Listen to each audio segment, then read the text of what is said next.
Vanity. It's all vanity, chasing after the wind. What is crooked cannot be made straight, and what is lacking cannot be counted. I applied my heart to know wisdom and to know madness and folly. This too is chasing the wind. Instead of laughter, it is mad, and of pleasure, what use is it? Vanity. It's all vanity.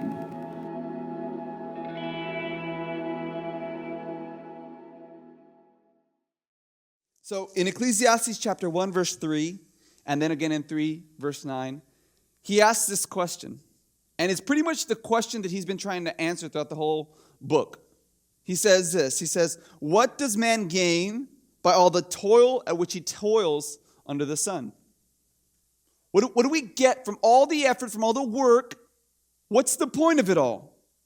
Right?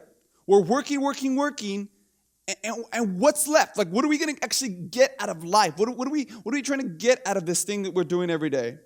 And it's an important question to ask about work, to ask about toil, because most of our life is actually spent at a job working.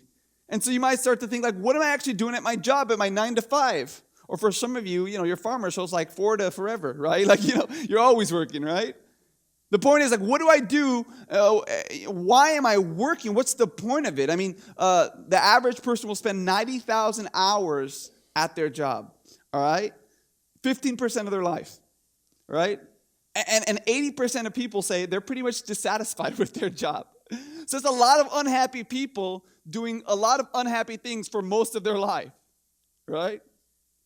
And so he's asking, what am I going to get out of like my daily grind, my family life, my work life, my job? Why am I toiling away? What is the purpose? What is the meaning? Now, he's not asking like, how much do you make? That's compensation. That's wage. He's not saying, let me see your paycheck, right? Some of you are like, this is a little philosophical. I work because I like to eat, all right? If I don't work, I don't eat, all right? I don't have a house. But he's talking about something a little bit deeper. He's saying, no, I'm not saying how much money do you get. I'm not saying why do you work in terms of like what do you get just purely like physically or just financially. He's saying like what is driving you to work? Why do you wake up on Monday morning and go do what you do? And this psychologist identified these 5 basic needs called, his name is Maslow. It's called the hierarchy of needs. And so he's like a secular guy who doesn't believe in Christianity, but he kind of helps us see what I'm talking about. See, he has this pyramid, and this pyramid says at the bottom we need like our basic physiological needs, right? Food, water, warmth. He says then there's like important needs like safety. That's a little bit more important, right? And then we need belonging, we need friends, we need a community. He says, and then we need to feel good about ourselves. We need to have a self-esteem. But the very top is what he calls self-actualization. And here's where he's talking about achieving your full humanity, your full potential, doing what you were made to do. Now I'm not saying that this is accurate, but at least on an experience level, when you look at that pyramid, you're like, yeah, those are all important to me. And if I'm super broke and don't have money, the basic fundamental foundational ones are more important. But as I get these things, the very top is what I'm looking for. I want meaning. I want purpose. And when Ecclesiastes is saying, what do you gain from your toil under the sun? He's asking those meaning of life questions. He's saying, what do I get out of life? What is the point by all this toil? And he's not just talking about your 9 to 5. So some of you are, maybe you're, first of all, let's see, who anyone own a business? Raise your hand if you own a business. All right? A couple of you own a business. All right, anyone looking for a job? All right, it's a job fair. Look around. I'm just kidding. All right, you guys got nervous. Like, no, I ain't hiring. All right, now the rest of us probably work. So you own a business. Some of us work. Some of us are full-time moms. Any full-time moms, right? That's a job, right? Some of you are like, that's like 3.5 jobs. All right, some of you are like, that's a life sentence. All right, it's more than a job. So whatever you do, whether you find yourself in employment or full-time work or you're the boss, like wherever you're at, you are toiling away. And the question I want to just get beneath is yes, I know you're doing it because you need to take care of your kids or because you need to pay the bills, but I want to get underneath that and say like what's motivating you? What's driving you? Because I think that's what he's talking about when he says, what do you gain? And the world that Ecclesiastes is describing is what we would call a Genesis 3 world. It's a post-fall world. So the Bible says when God created the world, he created Adam and Eve, and actually Adam had a job. So working is not part of the fall. I hate to break it to you guys, right? Like Adam was given a job. He said, go name the animals. So he's like hippo, monkey, gorilla, right? Whatever. Like he's like naming the animals, walking around the garden. And then God says, what I want you and the woman to do is I want you to cultivate the earth, to bring the earth under my dominion. I want you to bring my glory across this whole world, to bring culture, to use the natural resources to build things. That's what I want you to do. This garden is perfect, and I want you to make the rest of this world look like this garden. I want you to make this world beautiful and to build. So he gave the woman and the man this, and he says, and I want you to fill the earth. I want you to have lots of kids and to make this world under my dominion. All right? That was their job task. That's what they were given. And it was fine until they sinned. Once they sinned, the Bible says immediately God looks at the woman and says, you know how I told you I want you to have lots of kids? Yeah, that's going to hurt now, okay? He says, yeah, that the pain of having a child is going to be difficult now. And then he looks at the man and says, you know I told you I want you to have dominion over this earth, to bring this earth like under your control? He says, yeah, that's gonna be difficult for you too now. Thorns and thistles are going to come up from the ground. And so now what it means to be human, what it means to toil away, what it means to work is that you are working against a creation that is working against you. Like having children is difficult. Having a family is difficult. Grind, toil. Going to your 9 to 5 and working on that same dumb account every day, working on that same dumb email every day, or that same customer who just doesn't understand every day, it begins to become exhausting. Thorns and thistles. That's called toil. And that's because we live in a world that has invited the curse of God into our life because of sin. And so now your work works against you. And Ecclesiastes is about to get dark, big surprise. And he says this. He says it works against you because really you're toiling for nothing because you're never going to fix the brokenness in this world through your job, through your family. He says it's kind of like you might call it like a house of cards that you're building. Like it's so easily toppled. One gust of wind, it's gone. It's hevel. It's erased. I mean, the fragility of life and our career and our money and our wealth and all the things that we have so much comfort and security and that we get identity from. He says, at the end of the day, doesn't it just sometimes feel like it's chasing the wind because it can all just fall apart in a second? And here's the image I want to give you. Trying to get life and identity and purpose and meaning from your toil, from your job, is like a sandcastle competition. All right? It's a sandcastle competition. They have these, by the way. Like professional sand sculptors, people who go to the beach and they make sandcastles. And they're amazing. They're not just like little we're talking like huge sandcastles. Like there's one in San Diego at the end of August, all right? If you wanted to go to that, you can go to that. There's also one on Cannon Beach in Oregon. And this is like a big one. Like people from all over the world show up, professional sculptors, okay, kids who didn't grow up, you know what I'm saying? they show up to the beach and they build these magnificent creations. But here's the thing. Check-in is at 12:30 and you must stop by 3:30. All right?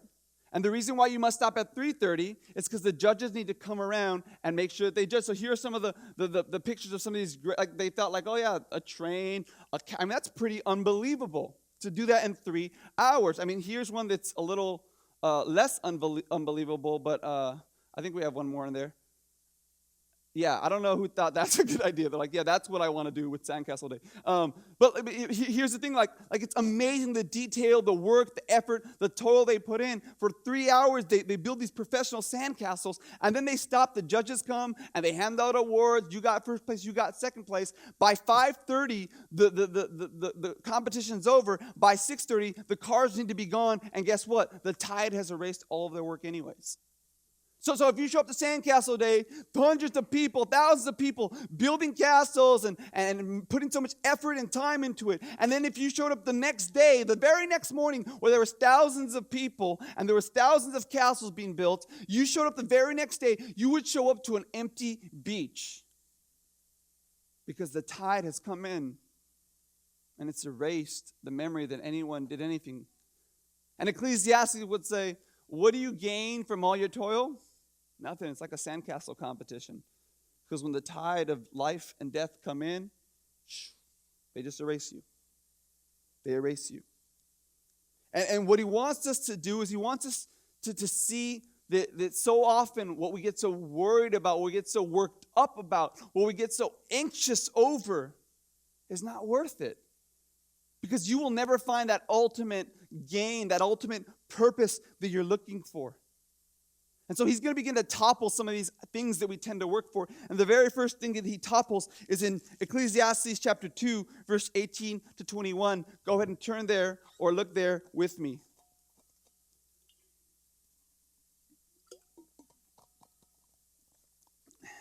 He's starting to get pretty despairing. He says, I hated my toil. All right? I hate my job. Oh, I hate it. All right? Some of you are like, amen. Life verse. I hated my toil under the sun because I realized something. I saw that I have to leave it to the man who's going to come after me. And who knows whether he's going to be wise or he's going to be a fool. He's going to be the master of all of which I worked for. I used all my wisdom under the sun and I built it. And this is also vanity because I have to give it up. So I turned about and I gave my heart up to despair over all the toil and all of my labors under the sun. Verse 21, because sometimes a person who has toiled with wisdom and knowledge and skill must leave everything to be enjoyed by someone who didn't even work for it. This is vanity. What a great evil. Here's what he says. Some of you are working to leave a legacy. You're working to leave a legacy. You say, I'm going to build this great empire, and I'm going to pass it on to my kids, whether it's financial or it's a business or it's some life that you're trying to offer them. And you're working and you're working and you're working. And Solomon, this Solomon perspective, this Solomon figure, this wise guy says, man, you don't even know how they're going to treat your legacy. Like, think about it. Like, one day you're going to die and you're going to have to hand that off to them. And who knows what they'll do with it? Who knows how they will treat your legacy, right? And Solomon, now he had a legacy, okay? Well, now I'm not saying he wrote this, but for sure it's from his perspective. So we get this idea that this Solomon-like character is saying, man, I've done so much in my life, and now I have to give it off to my son and entrust that he's going to take care of it, that he's going to honor the family name, that he's going to keep what I built. It's not all just going to topple and fall apart. I have to entrust that to someone. I've done so much. Now, I grew up in a family where, we didn't have a lot of money, right? Like if my dad had a will, it'd probably be like, sorry, I owe you $20. You know what I mean? Like that's probably going to be in my dad's will, right? But some of us, you come from money. You know what it's like. You inherited it, and now you're going to try to do well with it, and you're trying to hand that off to your kid, right? But even though I didn't come from money, I did come from a family name that was built. And my dad has passed that on to me, and now I carry that name, right? Either for good or for bad, trying to toil for a legacy. He handed that off to me and to my brothers. It remains to be determined how we will finish the race, but he's worked his whole life for this, and now he has no control over what I do. He has no control over what my brothers do, right? And Solomon's looking at his life's work saying, oh my gosh, I am so out of control. I am so out of control because I've worked my whole life to build something that I can't even determine what happens. Now, Solomon, like I said, had a lot to be proud of. I mean, first of all, he built the temple. He built God's house, all right? Like some of you like, man, you should see the house I built. No, you should see the house Solomon built for God, all right? I mean, literally, people have said that if you transferred how much wealth he had in today's terms, it would be $2.1 trillion. You know what I'm saying? He could maybe make a dent in the USA debt. You know what I mean? Every year he'd get 25 tons of gold. I don't know what your annual, how much money you make annually, but it ain't 25 tons of gold, right? And he did this for 40 years, toiling away as a king. And after all the wealth he's accumulated, after all the projects he's built up, after all the things he's done with his life, Solomon steps back. He looks at his son who's going to take over his empire. And you know what he looks at him and thinks? Oh my gosh, my son's a moron. My son is an absolute moron. And he's going to ruin the thing. Right? And he's not wrong. Now, we have the vantage point of post-Solomon history, so we know what actually happens from this Solomon-like character. We know that his son did in fact ruin his legacy. Now, if you don't know the story of what's happening, Solomon is this king over all of Israel. He's the high point in Israel's history. He's built a temple of God. He's wealthy. There's just so much blessing and flourishing under his rule. But there's signs that things are falling apart because he begins to fall into sin. And so he doesn't raise his child in the ways of the Lord. And so now when he passes that legacy on, his son Rehoboam, his first act is a stupid one, okay? So he gets the authority, gets the king, and he gets the throne, and all the counselors come around him and say, okay, you're a new king. What you got to do is you got to make sure that people trust you, that they believe you're for them. So you're getting your dad's legacy. What you need to do is make the tax light, show them that you care about them, that you're for them, that you got their back.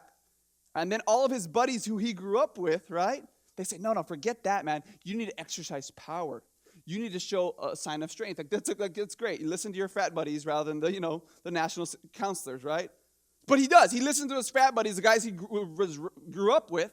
He listens to their advice, and instead of backing off and showing that he loves the people, that he cares about their well-being, he doubles down to show an act of strength.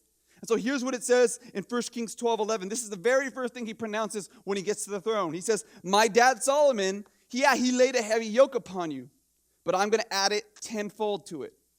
My dad tortured you with whips. I'm going to torture you with scorpions. My littlest finger is thicker than my father's loins. I don't know what that means, all right? Don't ask me, all right? He says, and your backs, which are bent like reeds at my father's touch, they're going to break at my touch. So he's like saying like the proverbial under your thumb. He says, like, when you're under my dad's thumb, he bent your back over. My thumb's going to be so heavy, I'm going to break your back. Like, what an inauguration day speech. You know what I'm saying? I just so you know, it doesn't work, okay? The people are like, revolt, Literally, his kingdom divides. 10 go this way. 10 countries say, no, forget you. We're going to do our own thing. And he's only able to hold two tribes. He breaks God's kingdom. He breaks the legacy Solomon has handed to him. So now there's 2 countries. He has a divided kingdom on his hand now. And Judah, they exist for 345 years, but eventually they come in and they get captured by Babylon. There's only one family that rules. They keep passing it on, but 5 of them are assassinated. 2 of them are stricken by God. 3 of them are captured by enemies, and only 8 out of 19 of them love God. Now, the other tribe that decided to revolt against him and break away, the other 10 tribes, they're called Israel. They only last for 210 years. And there's 9 different families that rule, but there's 7 assassinations, 1 that is stricken by God, 1 that commits suicide, and 0 out of 20 of them had any fear for God at all. So Solomon's been doing this great work, building up this mighty kingdom for the people of God. He's spent his whole life, his whole career, all of his effort, toiling away. He takes a step back at his old age and says, my son's going to break this thing. And his son gets it, and he does do just that. He breaks the whole family kingdom apart in his very first act. He reintroduces idolatry and demonic worship and temple prostitution. In 1 Kings 14:22, we see that. And what we realize very quickly, and what the Solomon character is realizing, and what Ecclesiastes is trying to say to us, is that when you work your whole life for a legacy, don't you realize that you're going to have to hand that off one day, and that's out of your control? Like, what can you do to ultimately determine how they're going to treat that legacy? And rich people are figuring this out, like the very, very super wealthy in our country. They have this term, trust fund babies, right? People who kind of came from money and they had money, and so they had a sense of entitlement. People who come from like Warren Buffett and Bill Gates and Sting, they're thinking like, I'm not going to give all my kids my money because I don't want to make them lazy and entitled. I want them to work for what they have coming to them. Warren Buffett says that. He says, so I'm only going to give them $2 billion. I'm serious, right? Like, that's his solution. Only $2 billion. Don't get crazy, Like, hey, let me get some of that, man. Right? But here's the point of being this. I read this article that was talking about that. Everyone's so terrified of their kid becoming Paris Hilton. You know what I mean? This party girl who just lives a crazy, embarrassing life. And so one millionaire said, well, I'm only going to give each of my kids $2.5 million. It's going to be controlled by trustees, and I'm going to release money only for certain things like education, a house, a business startup. Trying to find a way beyond the grave to control their legacy because they know it's out of their control. Another actress, Tori Spelling, she reportedly only inherited $800,000 of her father's $600 million fortune. And the tensions in the family were rising. And the mom said the reason why is because she'd go into the store and spend $50,000, $60,000 just in a day shopping trip. And my husband wouldn't want that, right?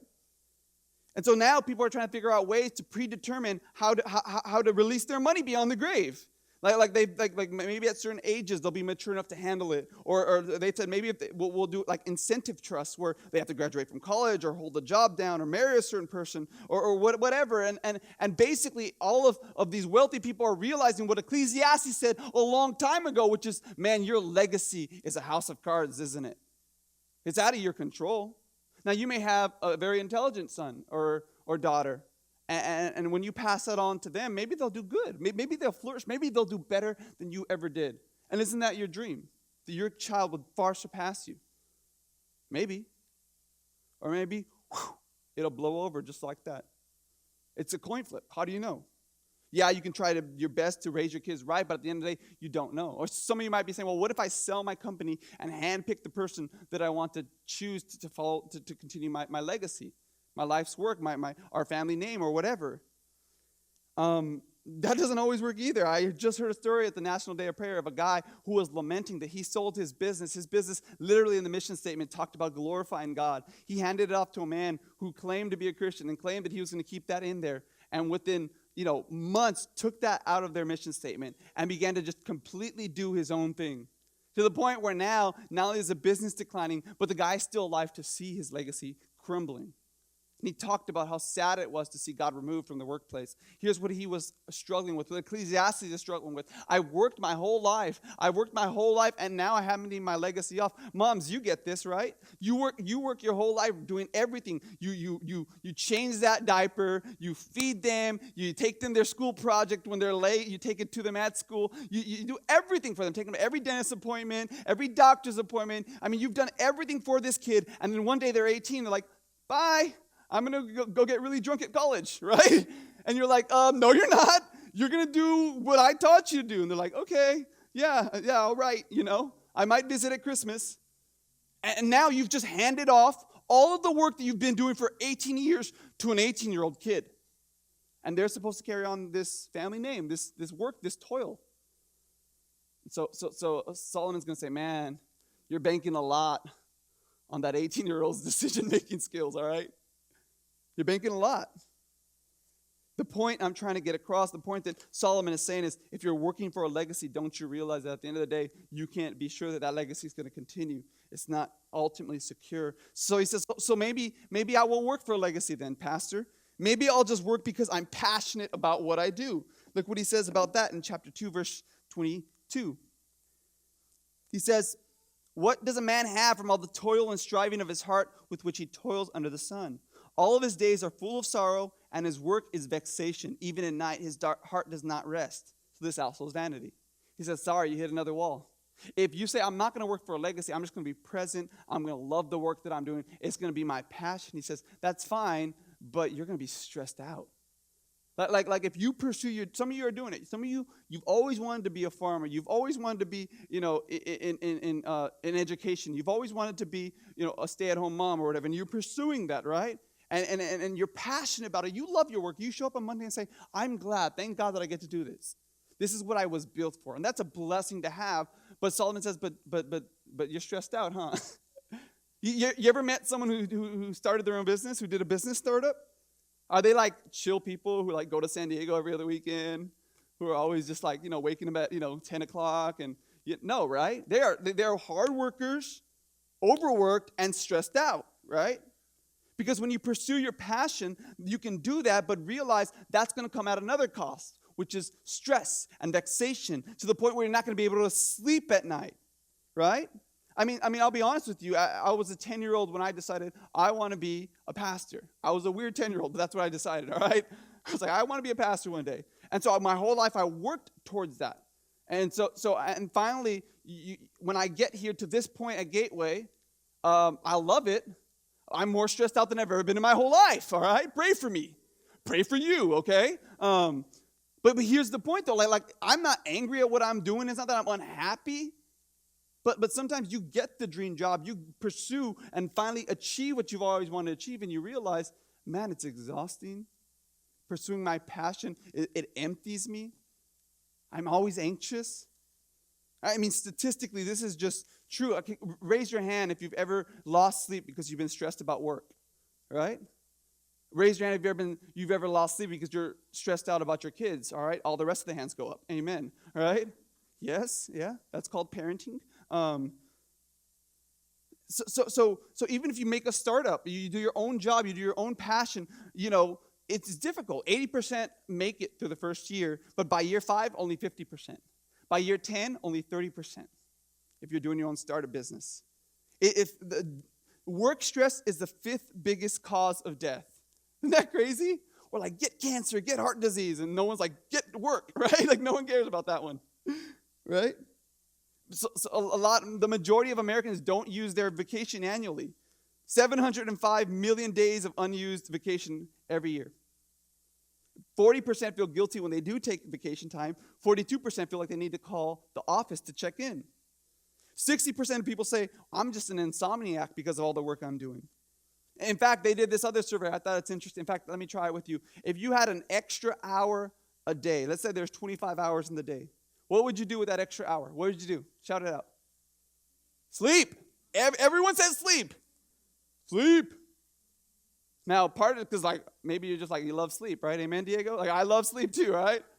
I love sleep. So maybe it's like, man, I nap, right? That's what I'm going to do. But maybe it's because we're just exhausted. We're so stressed out from work. So we think we can maybe get a little bit more work in if we can get a little more sleep in. See, culture is telling you, pursue your passion, not your work.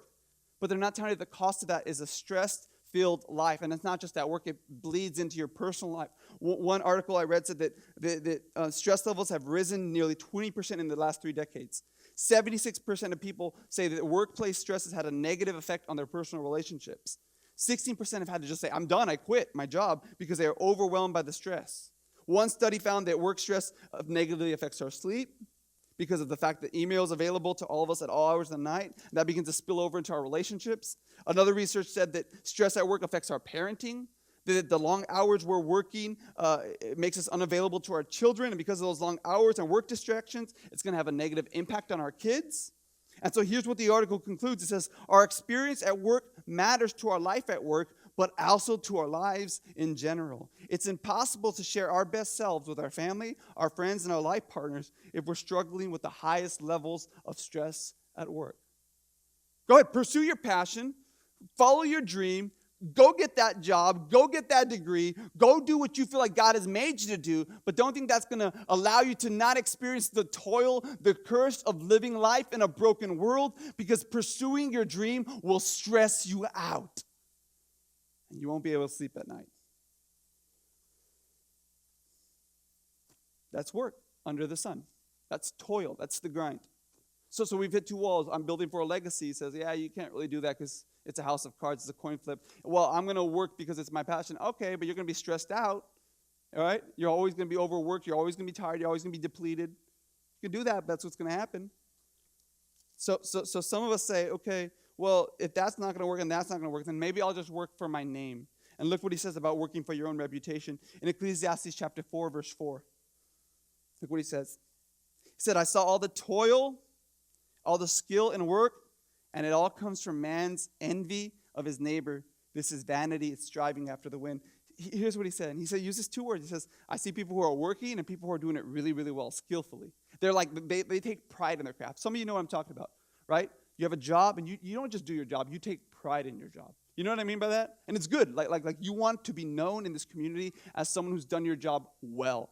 Excellent. You study, you research, you work, you wake up before the sun wakes up. You know what I'm saying? You're beating the sun every morning, and when it goes to sleep, you're still up. So you're a grinder. You are working hard. And the reason why is not because you want a legacy, not because it's your passion necessarily, but because you want everyone else to speak well of you. You want to have a reputation. You want to have an identity from your work. And here's what he says. A lot of times, that's just jealousy rooted in insecurity. He says, you know why you drive that car? You know why you wear those clothes? You know why you eat that food and then post it on social media? It's not because you love the thing. It's because you want to be seen. You're trying to project an image to the world. You're trying to build an identity out from what you're doing. Right? You want to be seen as having what others want. You see a race. You see a competition. You are envious of what they have, and you want to be in front of them. So whenever someone else succeeds, you take that as a personal injury. You want to get more. You want to be bigger. You want your empire to grow larger. You want your reputation to succeed. You want your kids to do better. So you're working for this reputation. You're working to be seen a certain way. And social media has not made it any easier for us. Okay? You want to look spiritual? Bible selfie, right? Take a picture of yourself, put a Bible verse. Now you are spiritual because you projected that to the world. You want to be attractive and hot? Bikini selfie, right? There you go. You are now attractive and the world sees you as desirable. You want to be authentic? You take a selfie of yourself in PJs. But that wasn't your first picture, was it? Right? You took like 3 of them. No, that one ain't good. That went too authentic. You know what I'm saying? Let's get a little less authentic, okay?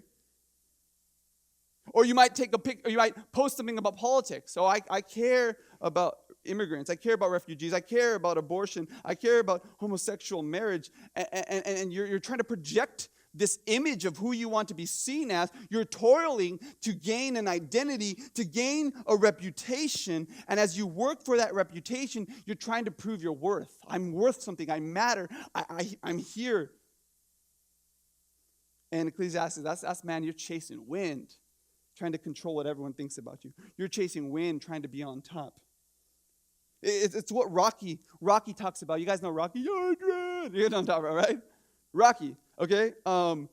He has this conversation where he's talking to Adrian, and he's talking about what's fueling him. Like, why does he want to knock down Apollo? Like, what is really driving him? Here's what he says. He says, come on. I'm not going to do his accent, all right? So don't get excited, all right? He says, come on, Adrian. It's true. I was a nobody, but that don't matter either, you know? Because I was thinking, it really don't matter if I lose this fight. It really don't matter if this guy opens up my head either. Because all I want to do is go the distance. Nobody's ever gone the distance with Creed. If I can go the distance, you see, when that bell rings, if I'm still standing, I'm going to know for the first time in my life, see, that I wasn't just another bum from the neighborhood. That's Rocky, okay? And Rocky was a hit across America. You know why Rocky was a hit across America? Because he tapped into what we all experience. We are all Rocky. This guy, this kid who came from nothing, this kid who's been working his whole life to prove himself, to validate himself, to justify his existence. I matter. I'm somebody. I want everyone to know that I'm not just some bum from the neighborhood, see? I have a nice family, and I have a good job, and I have money, and I have wealth, and I'm likable, and I'm nice. I want you to give me approval and validation that who I am is significant.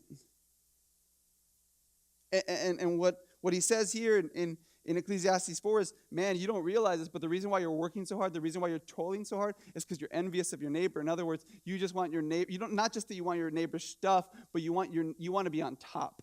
You want to be seen as successful, as together, as above it all. You work harder than everybody for that reason. Right? It's another example is the Mamba mentality. Maybe you've heard about that, but Kobe Bryant was notorious for having this killer instinct where he just outworked everybody. The guy would show up from 5 to 7 in high school, from 5 a.m. to 7 a.m., and work 2 hours full sweat before school. You know what I'm saying? No one could ever beat him to the gym. One time he broke his left hand, and so this other cat thought, oh, I'm going to beat him to the gym because he just broke his left hand the game the night before. Sorry, he broke his right hand. And so the guy shows up at 5 a.m. thinking he's going to beat Kobe to the gym, and he's like, no way. When he walks in the gym, he hears a ball bouncing, and it's Kobe working on his left hand. You know what I'm saying? He broke his right hand, so he's like, oh, I got a left still. That's fine. Break both hands, he'd probably be doing something with his knees. You know what I'm saying? Like, this guy's intensely crazy. He always beat people to the gym before and then after. In fact, one time, this guy who showed up and wanted to prove to Kobe that he was a harder worker showed up to the game before Kobe, and Kobe had already been there in a full sweat. And so this guy worked for an hour and a half and saw and Kobe was still doing his drills. After he sat down and said he watched for 30 minutes still. They had a game that night. He watched for 30 minutes. Kobe still getting up shots. Unbelievable. He says that night, Kobe dropped 40 on them in the game. Blown away. Kobe was this hard of a worker. So he walked up to him and said, Kobe, I want to know, why are you working so hard? What is the point? What's all the effort? What's all the toil for? And Kobe looked at him, and Kobe says this thing to him. Kobe says, the thing is, I saw when you came into the gym, and I wanted you to know that you will never outwork me. I wanted you to see that I will always work harder than you. It was crazy. He doesn't want to be the best. He just wants to be better. See what I'm saying? What's driving that Mamba mentality underneath it all is, man, I want to prove that I will always be better than someone. I'll always work harder. He says, my life goal is to be an overachiever. Because that means I took the basic skills I had and I worked my way up. Some of us are like that. You have that grind and you have that animal in you that says, I'm going to put the work in to be where I need to be. That's good. Proverbs says blessings on that. Pursue that. That is a gift of God to have that inside of you. Don't be lazy, right? We're going to get there. But here's part of what Ecclesiastes wants to expose a little bit. It says, but don't you think that you're working because deep down you want other people to see you working? Deep down you want other people to perceive you a certain way? Deep down you're working for a reputation? Man, you're chasing wind if that's what you're doing. Building an identity like that is exhausting. Exhausting. And this is why Madonna, the modern prophet, said this in April 1991 Vanity Fair. Here's what she says. All of my will has been pushing to conquer some horrible feeling of inadequacy. I'm always struggling with that fear. I push past one spell of it, and I discover myself, I'm a special human. And then I get onto another stage, and I think I'm just mediocre. I'm just uninteresting. And I find a way to get myself out of that again and again. My drive in life is to run from this horrible fear of being mediocre. And that's always pushing me.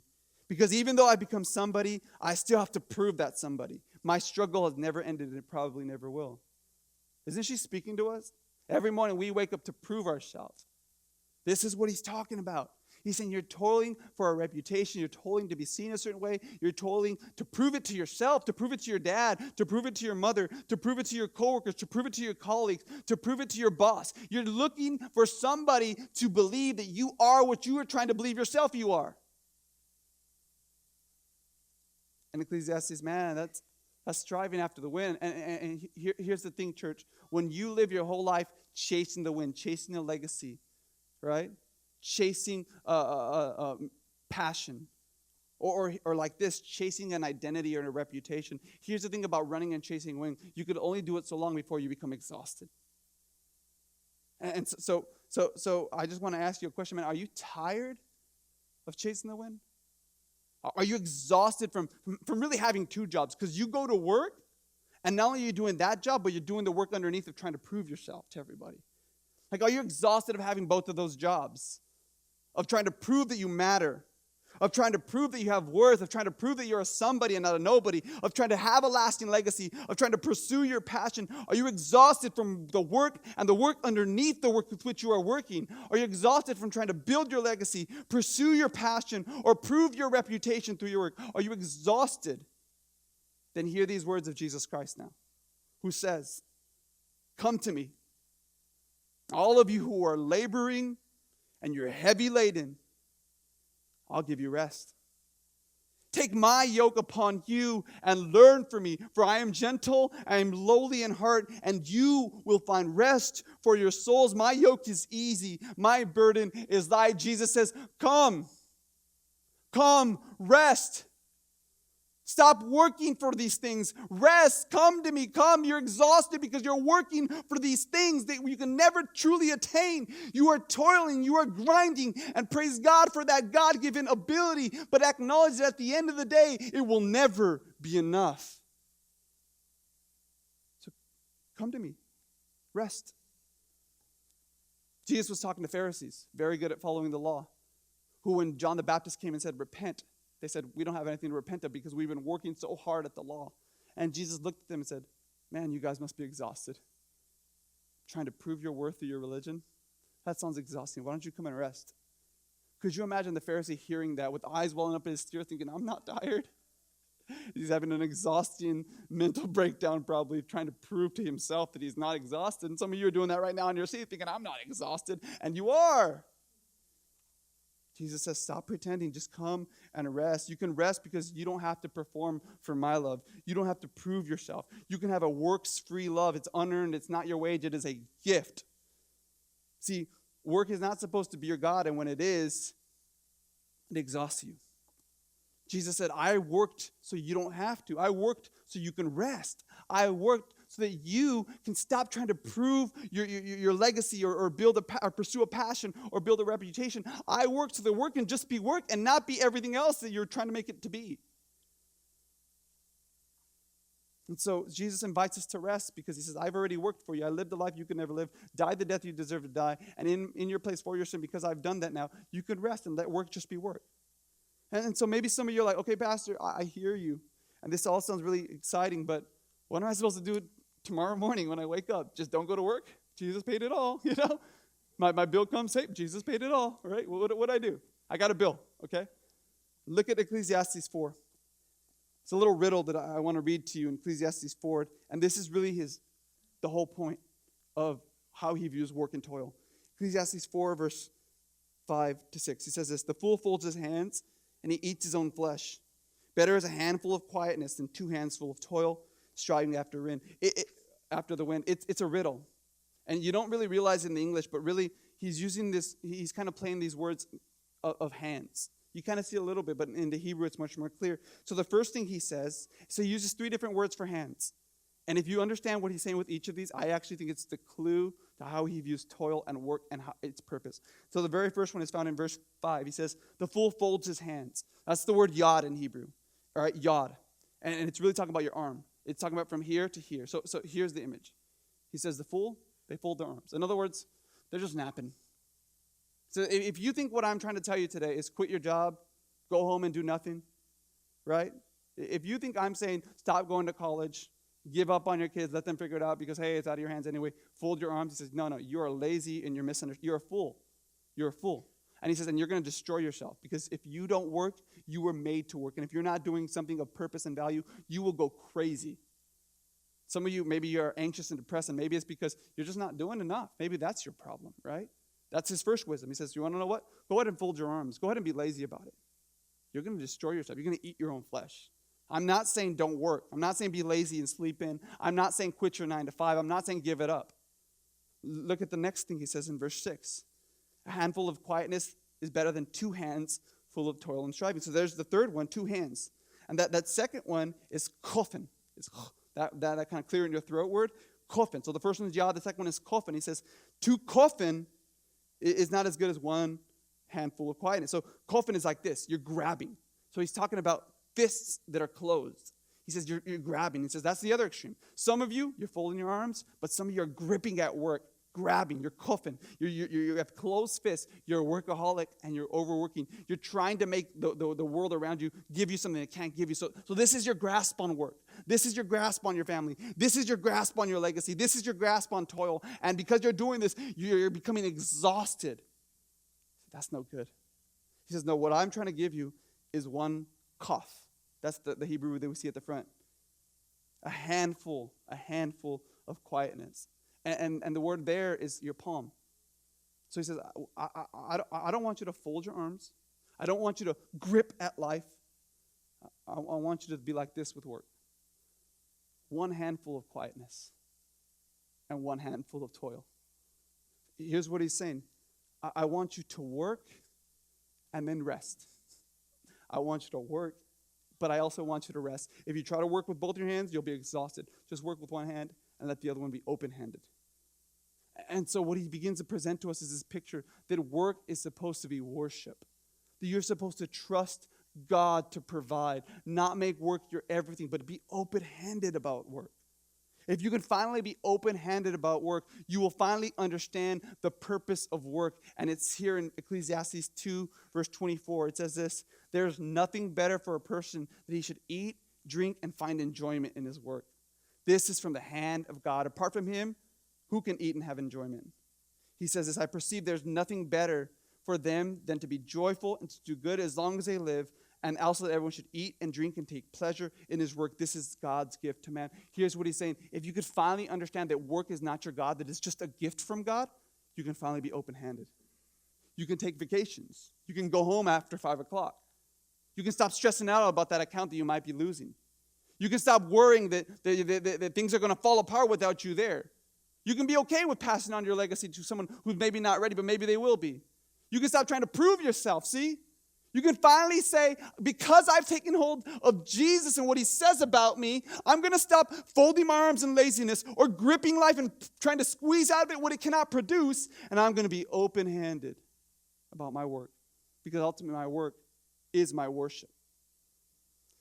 At the start, we talked about this pyramid, And at the very top of this pyramid, there was this motivation, this self-actualization. But he did that in 1943. And he talked about that in the 50s when he was younger. But when he died, he was about 60, 62. In 1970, he died. And the last thing he said about his pyramid was, I was wrong. There's actually one more thing that needs to be added to this pyramid. It says transcendence. Transcendence. He said, I can't quite explain it. He wasn't a person of faith, but he said, you know what?